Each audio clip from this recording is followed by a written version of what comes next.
Hey guys, good morning! So welcome to the part 4 of my Malaysia/Singapore vlogs. And kanina medyo na-late kami ng gising kasi nga 'di ba dumating kami dito madaling araw na. And natulog kami around 6 and gumising kami ng mga 9:30 dapat. Kaso nagising kami ng mga anong oras na ba yun? Mga 10:30 na kami nagising. So tara na guys, nagbihis na kami agad and nagmamadali na kami ngayon kasi nga late na kami. So guys, nakapagpapalit na kami ng SGD and ngayon naman lalakad kami papunta dun sa MRT station. And medyo kabisado ko na tong part na to sa Geylang kasi dito nga rin kami nagstay ni Dayan nun. Last year June din yun. So ayun, lakad muna kami. Siguro mga 5-minute or 7-minute walk lang to.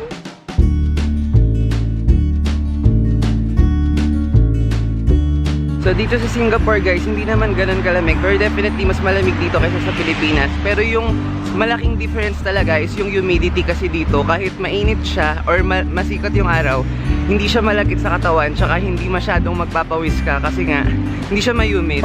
So ngayon guys, nandito na kami sa terminal ng MRT nila. And magkakarga lang kami ng load dito sa MRT card namin. Meron na kasi kaming ganito kasi nga last year galing na kami dito.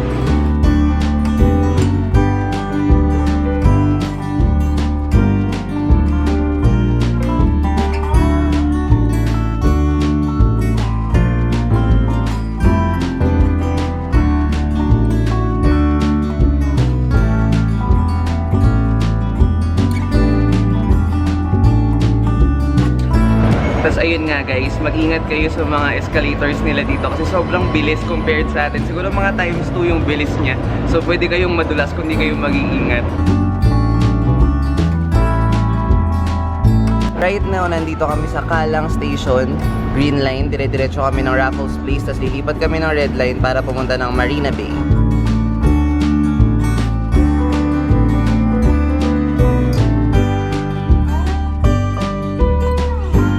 Next stop, Bangkok. Yes guys, we will be going to Bangkok, me together with my friends si Dayan, si Jindy, and si Sheila on July 23. So abangan nyo yung mga vlogs natin dyan. Dito sa Singapore guys, sobrang ganda ng rail system nila. As in, ang medyo nakakalito lang kasi nga paikot-ikot yung mga stations. So kailangan mag-ingat ka talaga.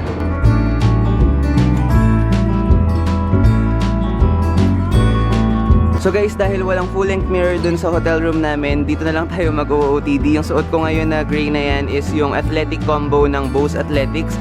Hoodie siya guys sa likod. Tapos yung black na to na parang leggings ay Airism tights ng Uniqlo. And yung suot kong shoes is my triple white Nike Huaraches.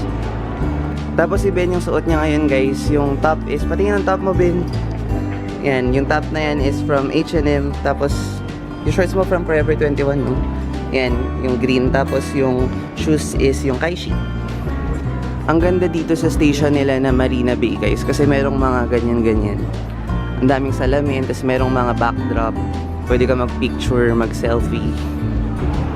So guys, eto yung famous na Marina Bay Sands. And dito lang yung Gardens by the Bay. Lakad lang kami dito. Tapos ayun na siya, kung nakikita nyo yung mga parang buildings na yun. Hindi siya buildings actually, para siyang trees na made out of steel. Ngayon meron na pala silang shuttle service, so we got our tickets. $3 each siya. Dati wala pa tong ganito nung nagpunta kami last June. Guys, si Kuya Jehan. Vlogger din siya, ililink ko down in description box yung channel niya. Nag-meet lang kami dito, taga ano siya Pampanga, pero Australia siya lagi. So ayun, hello. Small world. Enjoy. Thank you, enjoy ka din.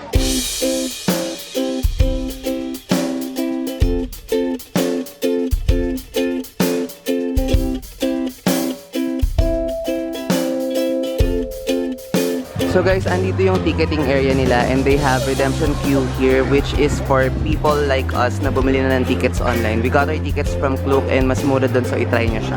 Before kami mag-tour-tour dito, kakain muna kami ng breakfast kasi kamusta naman yung 1 PM na pero wala pa kaming breakfast. Ang cute ng mga bench nila dito na bato. Last year nandiyan na yan eh. Tapos natutuwa talaga kami sa kanila kasi ang kinis nila tapos ang lalaki nilang bato. So guys, here's our food. Yung sa akin ay grilled chicken McWrap and yung kay Ben, spicy McWrap. Tapos meron na kaming fries and drinks.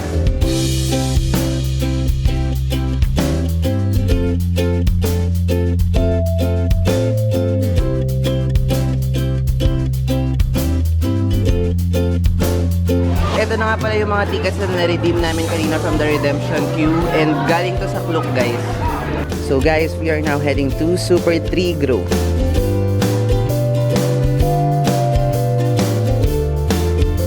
Ito na yung famous na Gardens by the Bay Super 3 Grove. So yung peg nila para silang mga trees na made out of steel. So parang, ano yung tawag doon? Concrete jungle. Yun. So guys, nandun kami kanina. Doon kami tumatayo sa may parang area na yun.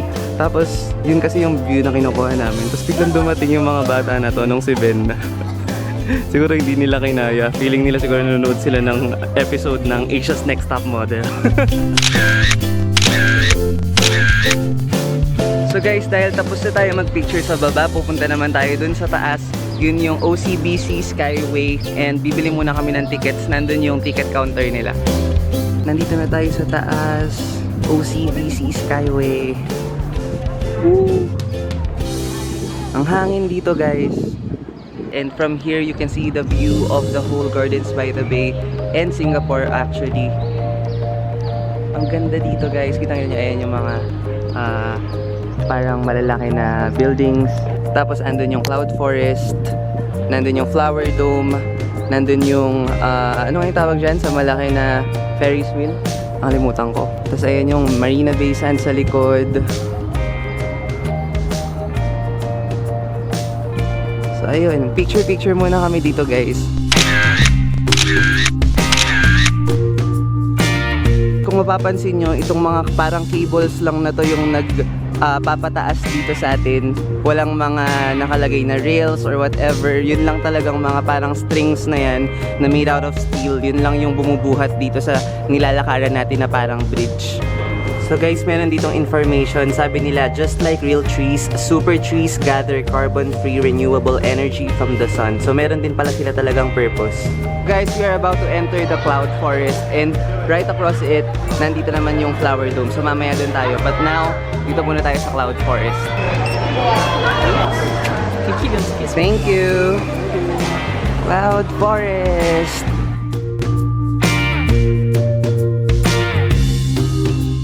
Wow! Look at that, guys. A waterfall inside this building. Papasok pa lang kami kanina, sobrang lamig na niya. And dito sa loob, fully centralized siya. And sobrang nakakatuwa kasi sa labas medyo mainit. And dito sa loob, sobrang lamig. So, napaka-refreshing niya.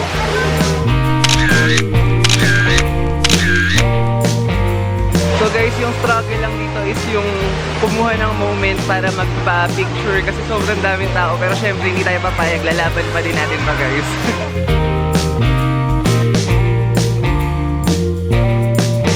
Ang cute oh, yung mga puno nila dito nagbubulaklak sila ng ganyan.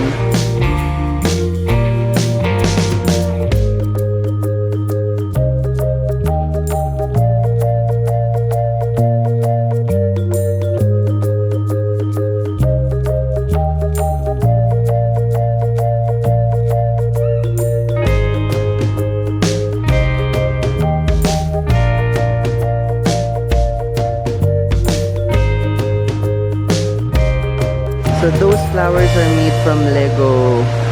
Ang cute. That's a Venus flytrap. And that's a Rafflesia, if I'm not mistaken.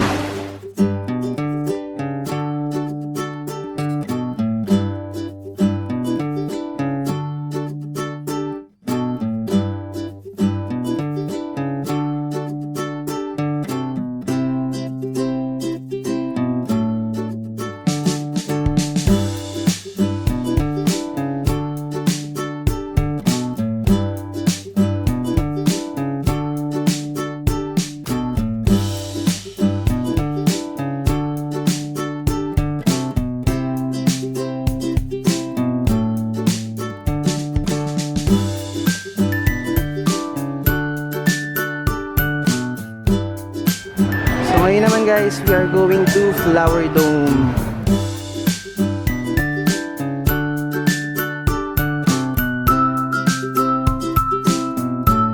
Wow!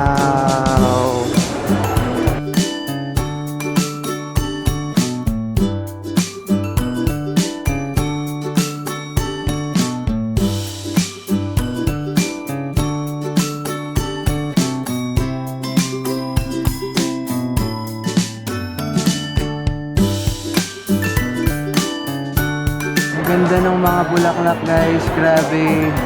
Para silang fake but no, they are not. Sobrang ganda, parang flowers na in-arrange. Okay guys, so we are now leaving Flower Dome. Para lang din siyang yung Cloud Forest kanina. Mas marami lang bulaklak dito and sobrang gaganda. Para talaga silang mga flower arrangements. Parang hindi talaga totoo pero totoo sila. Tapos ang ganda. Tapos malamig din dito pero mas prefer ko dun sa Cloud Forest kasi parang mas modern yung feel.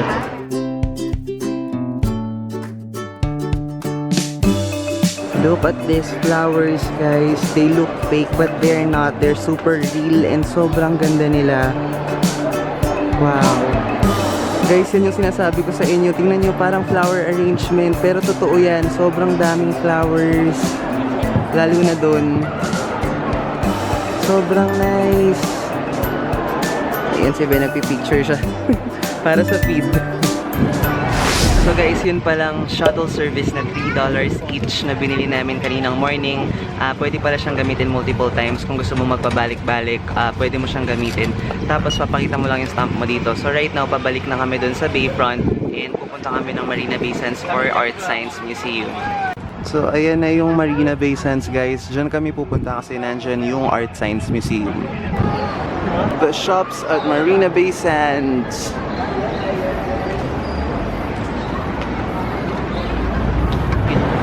Guys, meron ditong butchiron. Masarap to yung sa Bulacan. So guys, itong white na building na to na parang lotus flower, yan yung Art Science Museum and dyan tayo pupunta ngayon. So tara na. Art Science Museum. So ito yung ticketing area nila guys, but we also purchased online so i-redeem na lang namin siya dito. So we got our tickets and papasok na tayo ngayon sa loob ng Future World.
whatever you want, and then isa-scan mo siya, tapos mapupunta siya dun sa screen na yun. And ayun nga, kagaya yung nakita nyo, birthday ni Ben ngayon, June 17. So mamaya, hindi ko alam, baka mag-celebrate kami before kami pumunta ng hotel. So update po, sinusugod na ng mga happy birthday Benots na mga isda. Yung screen, sobrang dami na nila, ang daming scan ni Ben.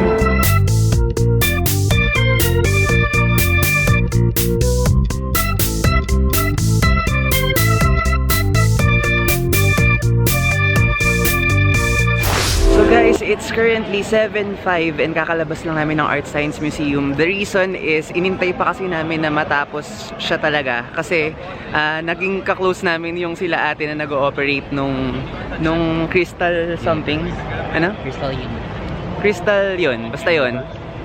So naging ka-close namin sila, tapos sabi ko, is it always like this? Is it really always crowded? Tapos sabi niya, yeah, but usually at the last 15 minutes, nagiging konti daw yung mga tao. So sabi ko, can we wait until that last 15 minutes? Tapos ayun, sabi nila, sige daw, kahit kami yung last na magpunta doon para makapag-picture kami ng maayos. And pinayagan naman nila kami, sobrang bait nila ate. Tapos kamukha nga niya si Ida Anduyan, nakakaaliw. Sabi ko, pinakita ko sa kanya yung Instagram ni Ida. Tapos sabi ko, you look like the famous vlogger from the Philippines, Ida Anduyan. Tapos sabi niya, feeling daw niya hindi, pero talaga kamukha niya si Ida. Tapos ngayon, eto, naglalakad kami kasi pupunta kami doon sa parang food stall doon sa may dulo ng Helix Bridge. So, meron dong mga stalls ng food, mga Filipino, Thai, all kinds of food nandun. Tapos, papakita ko na lang sa inyo later, guys. So, we are now crossing the famous Helix Bridge, which I believe was made by a Filipino. Or yung design yata, made from the Philippines. Hindi ko talaga sure, pero basta merong Filipino na kaugnay dito sa bridge na to. Tapos, tingnan nyo guys, kung gaano pa kaliwanag ngayon. It's already 7:10, pero sobrang liwanag pa sa kanila. Sa atin na to madilim na, 'di ba? Ay, nakakapagod, grabe. Nung pumunta kami dito last year, June din guys, meron ding kinakasal, meron ding nagpi-prenup shoot dito. Tapos ngayon meron din, nakakatuwa naman. Ang cute. So guys, nandito na kami sa Makan Sutra, and ito yung food stalls na iba't ibang variety ng food yung meron. So, hanap muna kami ng table and then bibili na kami ng food. Ito yung mga food na binili namin. Ito, crispy soft shell crab from Majestic Peking Duck. Tapos ito, inihaw na manok and dalawang rice from Jerry's Grill. So, Pinoy na Pinoy. Tapos, yung drink ni Ben, lime juice. Tapos sa akin, Fanta. Walang kamatayang Fanta. Kain tayo, guys!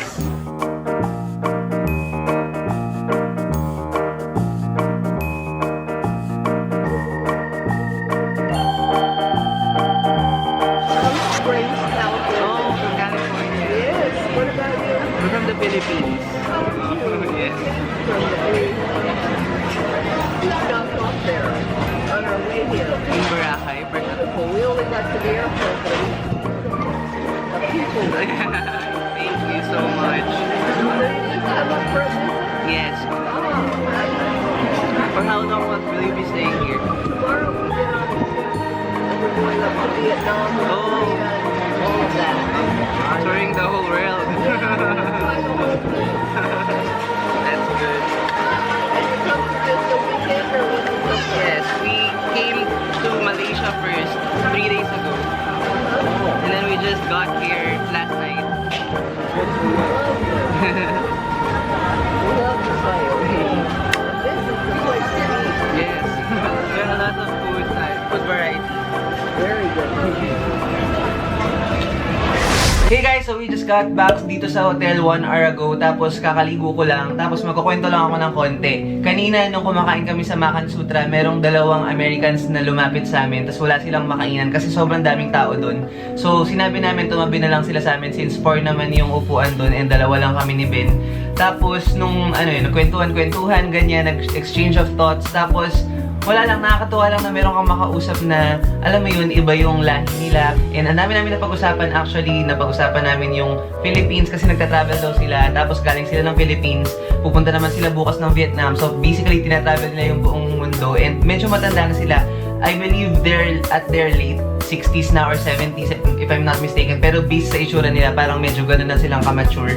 Tapos isang nangyari pa kanina, after namin manggaling sa Art Science Museum, naglalakad kami papunta dun sa Makan Sutra. Tapos, nagulat ako, as in na-shock na lang ako, nakasalubong ko si Cesar Millan. I'm sure si Cesar Millan yun. Tapos, for 5 seconds, parang natanga lang ako na parang alam ko sa sarili ko na siya yun. Pero alam mo yun, hindi ko rin ma-explain eh. Basta parang na-freeze ako. Tapos, nung na-realize ko na siya yun, gusto kong bumalik pero sobrang layo na. Parang hindi ko na nagawa, basically. Tapos, ayun, nagsisisi ako kasi nandito pala siya sa Singapore pero hindi ko siya nakapag-vlog man lang sana sa kanya or nakapag-take ng selfie. Si Cesar Millan yung yung parang meron siyang show, yung Dog Whisperer, and sobrang galing niya sa mga dogs and sa mga pets. As in, napapaamo niya yung mga wild na pets. Tapos kanina, dumaan kami sa DJ Bakery nung pauwi kami. Tapos binilan ko si Ben ng cake. And ito yung cake. Strawberry cake siya. Teka, ilalabas ko para makita niya ng maayos. Jaran! So, ito yung cake na binili ko for Ben. Kasi nga birthday niya ngayon. Ito yung strawberry cake nila. And ang cute-cute niya, di ba? Parang ang hirap kainin kasi sobrang cute. Ang hirap na sirain yung cake. Since bakery yun, and nakakita kami ng Portuguese egg tarts, nakain kasi namin yun nung nagbakaw kami. And sobrang sarap nun, guys. Bumili din kami. Ganito yung itsura niya, guys. Para siyang, ano lang, parang custard cake. Ganyan. Bilog lang siya na merong egg. Ganyan. Bumili kami ng 4 na ganito and 2 na lang yung natitira ngayon. Tapos, dumaan na rin kami ng bread talk and bumili kami ng floss para hindi na kami bibili sa labas. Tapos guys, nakita ko to dun.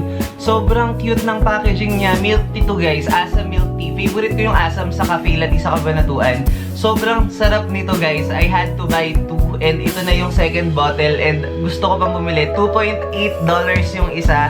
So, roughly mga 90 pesos or 80 pesos siya. Pero sobrang sarap niya talaga guys and you should try this pag pumunta kayo dito sa Singapore. So, as for the tips naman, yung mga bagay na natutunan ko ngayon, kapag magpapapalit kayo ng pera sa money changer or sa forex, make sure na huwag nyo lang titingnan yung buy na nakalagay doon. Kasi nakalagay doon, di ba, we buy and we sell. Tingnan nyo din kasi doon sa gilid ng we buy, merong nakalagay na unit. Kasi kagaya kanina nung pumunta kami sa money changer dito sa may Singapore, nakita ko agad yung Philippine peso, we buy nila is 27.3 yata yun. Tapos sabi ko, bakit ang baba? Kasi ang alam ko, nasa 35 to 37 yung Singapore dollars, diba? Tapos, nung na-realize ko, yun palang nakalagay sa gilid niya na unit is every 1,000 pesos. So, yung every 1,000 unit, i-divide mo siya dun sa presyo ng WeBuy para makuha nyo yung price niya per unit or yung per SGD or Singaporean dollars. Tapos, kagaya kanina, 27.3 yata yung nakalagay dun sa Philippine peso sa WeBuy. Tapos, yung ginamit nilang unit is 1,000. So, 1,000 divided by 27.3 is equal to 36 something. Merong point, parang 36.63. Hindi ko sure ha. Yung isa pang natutunan ko, kapag gagawa kayo ng itinerary or travel itinerary nyo, make sure na maraming room for changes or room for errors. Kasi hindi nyo naman talaga malalaman kung gantong oras lang ba talaga yung dapat yung i-allot for a certain tourist spot. Kasi merong mga taong pupunta, hindi kayo agad yung mauuna. Kaya dapat meron kayong room for errors. Kagaya sa amin kanina, na-late na kami ng gising. So yung dapat uunahin naming puntahan, hindi na namin sila napuntahan. Lilipat na lang namin sila sa 3rd or 4th day kasi ayun, na-late nga kami ng gising.